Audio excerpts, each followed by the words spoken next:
Hey guys, Papa Pete back today, another ranking video, and today I'm going to take a look at the 3 different Atarisoft games that were released for the Intellivision system as part of the 125 back in the day.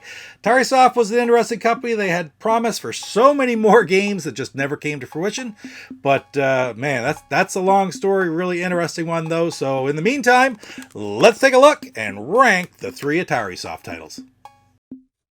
Okay, well, the first game we're going to look at today is Pac-Man. Now, this is an INTV core box. It was originally released as an Atarisoft box. I'll put the graphic in right here. But the gameplay, short of the splash screen to start the game, is identical. So this is the game that was released ultimately back in 1983. How does it compare to other Pac-Man games that were released at the time, or to the arcade version? Well, obviously the goal is to make any of the games for these systems, these home consoles, as close to the arcade version as possible. Terrible failure in the part of the Atari 2600 version. Unfortunately, Todd Fry was under such crazy restrictions, there really was no chance to do any better. But as far as the Intellivision version goes, it was absolutely wonderful in comparison, you know. So I am not the biggest Pac-Man fan in the world. I'm going to tell you that right now, okay? But I do appreciate and enjoy playing this game. I like playing it in the arcade at the time. And if I had had this one back at the time, I would have been pretty satisfied as having a relatively close arcade version of Pac-Man in the home. So overall, what sort of ranking am I going to give to the Atarisoft version of Pac-Man? I'm going to give it a solid A.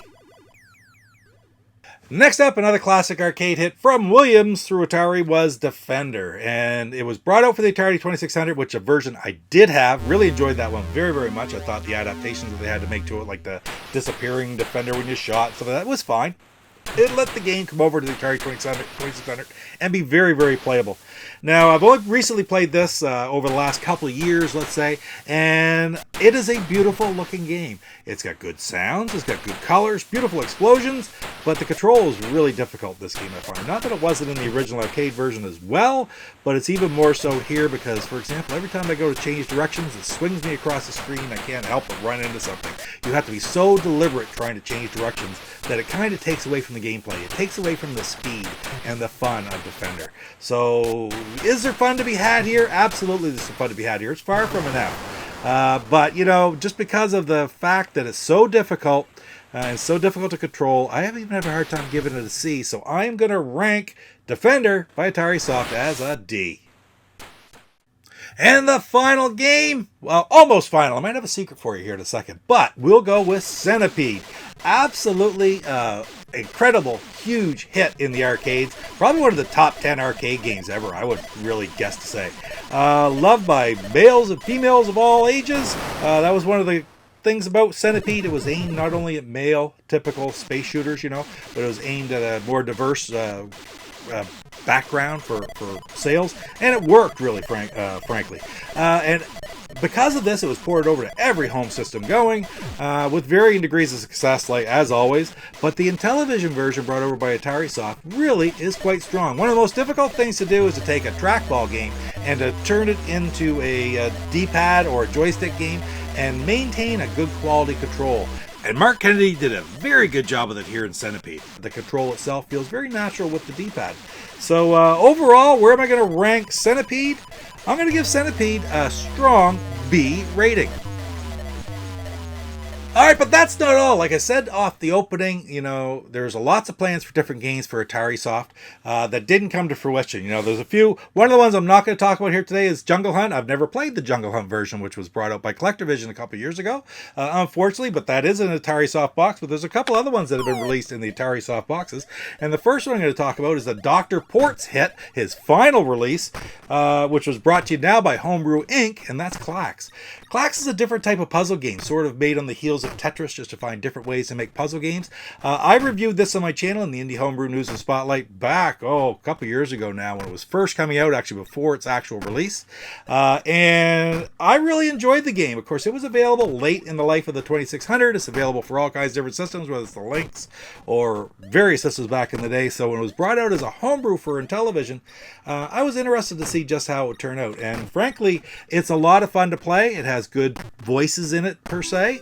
And it also you know, it really converts that gameplay well over on the Intellivision system. It's easy to control, and I had a lot of fun playing it. So if I'm going to give it a good ranking, I'm going to rank Clax as an A.